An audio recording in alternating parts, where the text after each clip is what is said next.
So our feature interview is a very familiar voice that's joined us on SEN before, but if this is your first time tuning in, I'll give you the well-deserved accolades. All up, a four-time world heavyweight champion, which includes winning the WWE Championship twice, winning the World Heavyweight Championship at WrestleMania last year, a Royal Rumble winner, a Money in the Bank winner, plus a WrestleMania main eventer as well. But please welcome back to SEN, the one and only Drew McIntyre. Oh yeah, heck of an intro right there. Appreciate it. Well, Drew, this isn't the first time we've spoken, and as I was going through my notes, I noticed you've been on our network about 8 times, including once in Wow. person on SENWA on the Drive Show last year, on our flagship morning show with Jared Waitley. But the first time that we spoke in person was before WWE Super Showdown at the Melbourne Cricket Ground, where we gifted you a cricket bat. And do you happen to still have that bat? I absolutely still have the bet. It is downstairs right now, along with a couple of other pieces of memorabilia. When I say downstairs, it's actually my gym. But I got some chairs from PLEs with my face on them. I got a cricket bat sitting in there just in case anyone decides to roam into the gym and interrupt my workout. If we get smacked around. But it's wild how long ago that was now, 2018. Like I remember how big it was, how excited we were to come to Australia for a massive show, and to see how far things have come in Australia in general. And then obviously Elimination Chamber last year when I won the Elimination Chamber, which took me to WrestleMania to win the world title. We will talk about what happened after, and now we're coming back again to Perth. I'm absolutely buzzing. Oh, and you should be buzzing too because you're coming off a big win at SummerSlam last weekend in a heavily hyped celebrity match. You teamed up with Logan Paul to take on Randy Orton and award-winning musician Jelly Roll. And I got to say, you walked away with the win in quite a brutal match. But have you recovered from that bout and just at how well it was received from all the fans? Yeah, I mean, I feel fine. I think Logan and Jelly Roll got the worst of it with Logan diving off the ring post on top of Jelly Roll outside the ring through the table. When I say I think, I mean I know. So yeah, I feel great. I'm in the best shape of my life, inside and outside. I threw a little claymore here and a claymore there, and Logan and I walked away victorious. But yeah, I mean, Jelly Roll learned a hard lesson. I love his music. He's a hell of a lyricist. I live in Nashville, obviously massive here, massive in America, and getting bigger all across the world. But just because I sing well in the shower doesn't mean I'm going to get on the stage and start a music career. So maybe people will think twice in future before they step in a WWE ring, especially with me. Well, I can tell you, everyone here in Australia will have their eyes on Netflix this Saturday to see what's next for you on SmackDown this week. But you did mention you were at Elimination Chamber Perth last year at Optus Stadium in WA, and you won that. And I've got to say, it's been a bumper calendar year for you because I reckon the highlight, though, was your war with CM Punk, which was capped off with one of the more violent Hell in a Cell matches we've ever seen. And do you sort of look back at that feud and because when you see the history of professional wrestling, there's always a definitive rivalry, like Bret Hart and Shawn Michaels, Ric Flair, Sting, The Rock, Stone Cold Steve Austin, Lita, Trish Stratus, more modern times, John Cena, Randy Orton. Would you regard your matches with CM Punk on that level?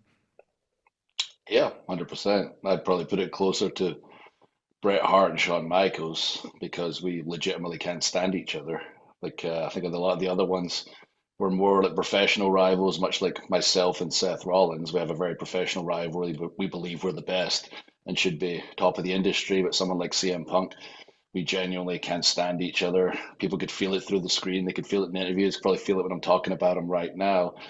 But that draws eyeballs. Controversy creates cash and gets those eyes, and people could feel that tension every time we're on the screen together. And WWE environment, you kind of have to do your thing when you're put together, even if you feel a certain way about each other. And that resulted in magic for the fans, and concluded with the Hell in the Cell match that restored the original prestige of Hell in the Cell, what it's supposed to be, the end of all feuds, the end of blood feuds.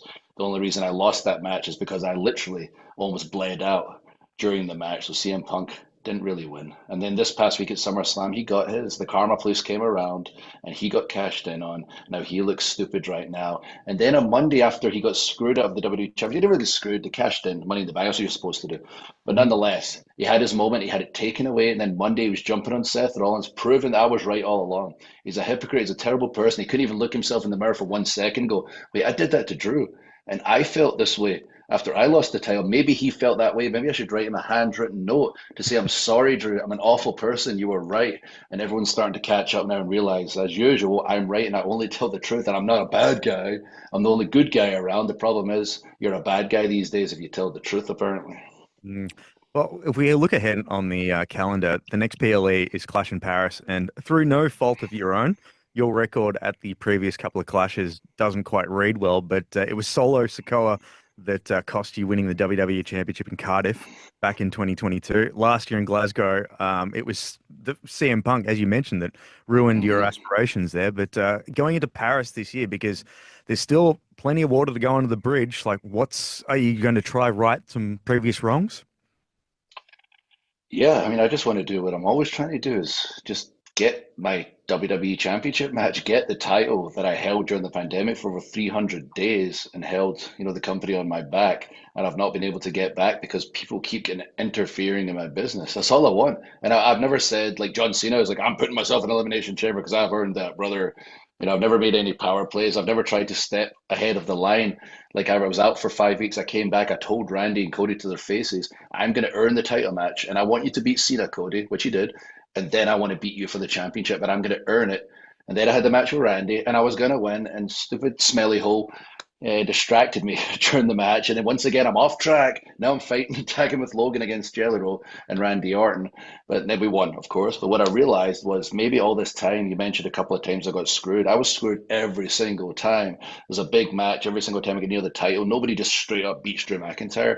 Look at me. If you've never seen me before, just Google me, go on my Instagram, go on my Twitter. I'm a giant. I'm 6'7", 280 pounds. I've been doing this 20 years. You don't just beat Drew McIntyre. I beat Brock Lesnar, just returned in 5 minutes in the main event of WrestleMania to win the championship. But the one thing I never had was somebody watching my back.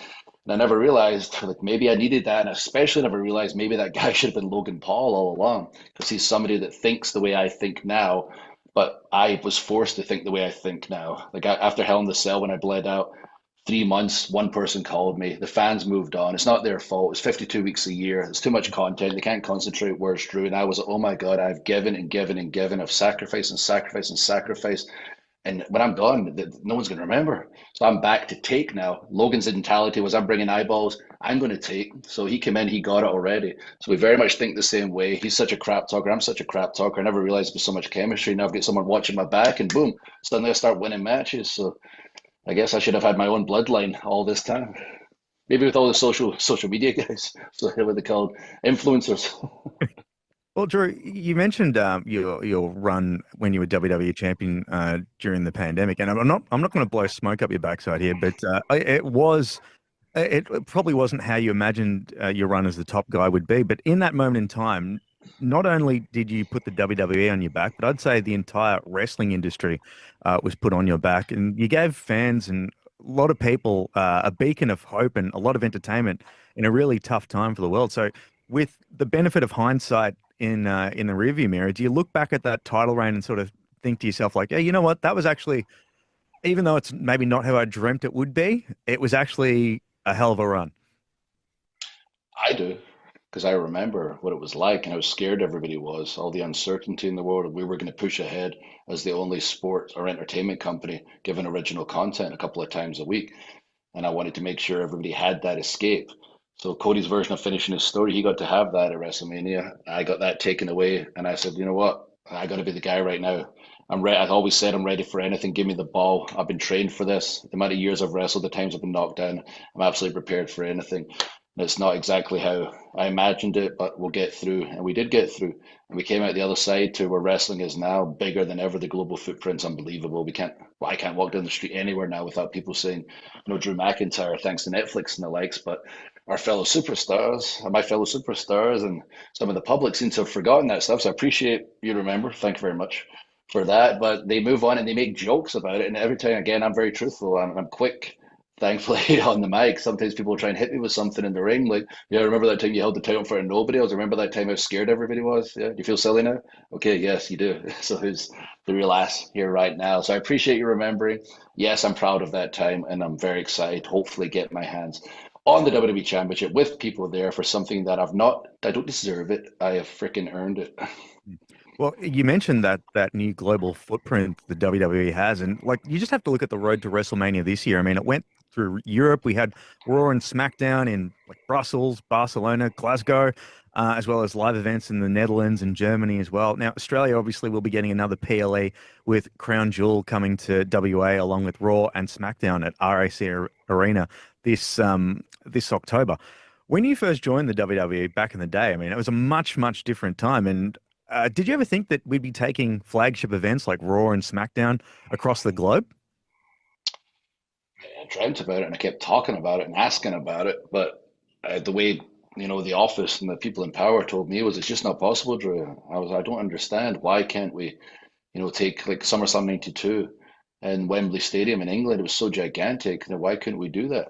And with the time difference, it works out fine for America at the weekend. If that's what you're worried about. Give some of the other countries, some sleep. They don't have to get up at stupid o'clock.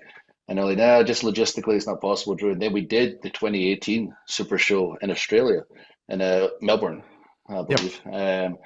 And then after we did that, I was like, come on, really? If we're going to do Australia with that time difference, you're going to try to tell me we can't do this more often, specifically in the UK? Come on now, don't lie to me. And then as time went on, we started doing more and more. And the company just kept growing and growing with so many characters now that have connected with so many people. And with, as I say, the big business deals getting done left and right. A $1.6 billion deal just completed today to show the PLEs on ESPN just in America. That's just an American deal, along with Mm. all the other billion-dollar deals, along with the Netflix all across the world.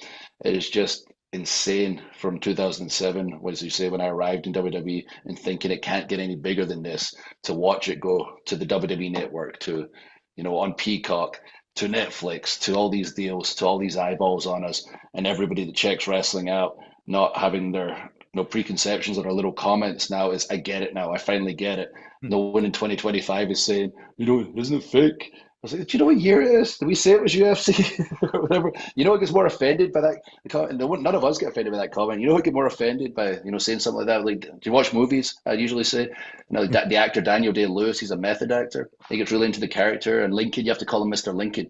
He would be more offended if you're on the set of Lincoln and went up to him and said Daniel than I would be if he called wrestling fake, because it just comes from a place of ignorance. Like, people are educated now. We have the behind the scenes show that shows you how chaotic things are and how much work it takes to put on a live performance show with the athleticism, the storyline stuff you're supposed to remember, all the fireworks, and the chaos of WWE every single week, non-stop. Actors come to our show, get handed a script, go, here's your script tonight. In fact, sorry, change, here's your new script. They're panicking, like, oh, I've usually got months to remember this stuff. I was like, not tonight, chap. So we're ad libbers, get out there and figure it out. And by the way, if they don't react, you have to change it on the fly. And I think people are starting to understand what we do and have a greater level of respect. And you see guys popping up on late night shows. I was just on Kimmel with the guys the other week, movies, TV shows, because when WWE superstars show up, the numbers go right up. Well, you just have to look at your record in Australia alone. I mean, you've wrestled in some pretty iconic venues. We mentioned Elimination Chamber at Optus Stadium. We talked about the MCG in Melbourne, where you took on the Shield as well.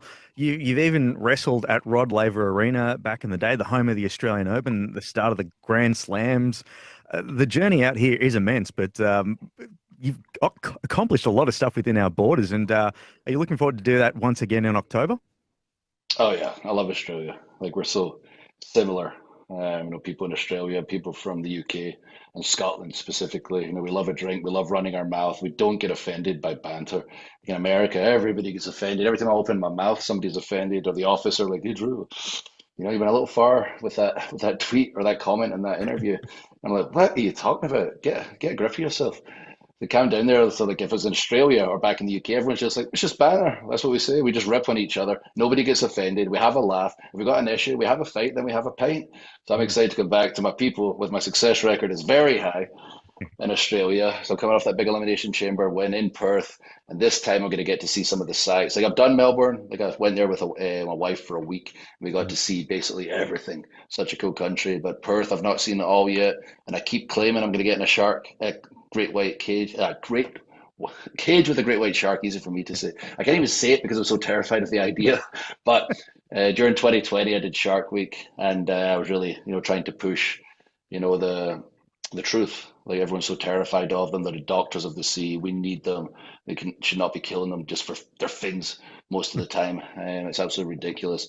And I went to the aquarium in Atlanta and got in the shark tank there.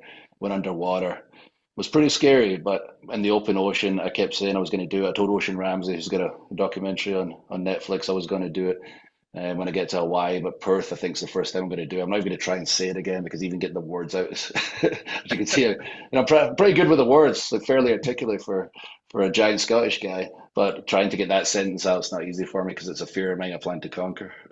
Well, fingers crossed you can do that. Before I let you go, Drew, I do have to mention, like, well, there is an influx of Australians in the WWE, and looking at Monday Night Raw, it seems like half the roster also seems to be from Dublin.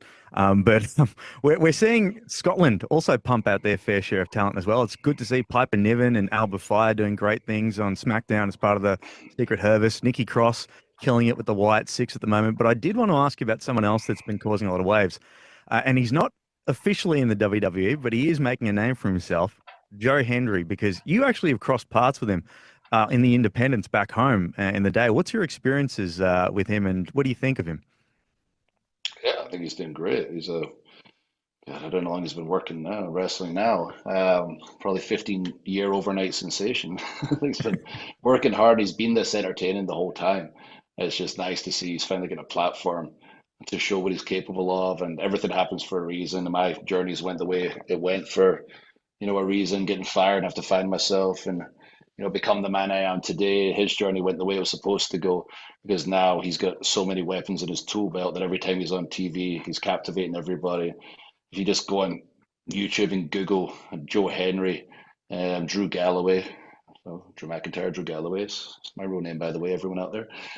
You'll see a video he did for me called I'm Drew Yep. to the tune of I'm Blue, dabba dee ICW. dabba do. It's one of Yes, my so it's favorite very, clips. yeah, so you can see me. I didn't watch it beforehand, and I'm supposed to be angry, and I'm laughing, and I'm putting my hair in my face and doing whatever I can not to laugh, and it's hilarious.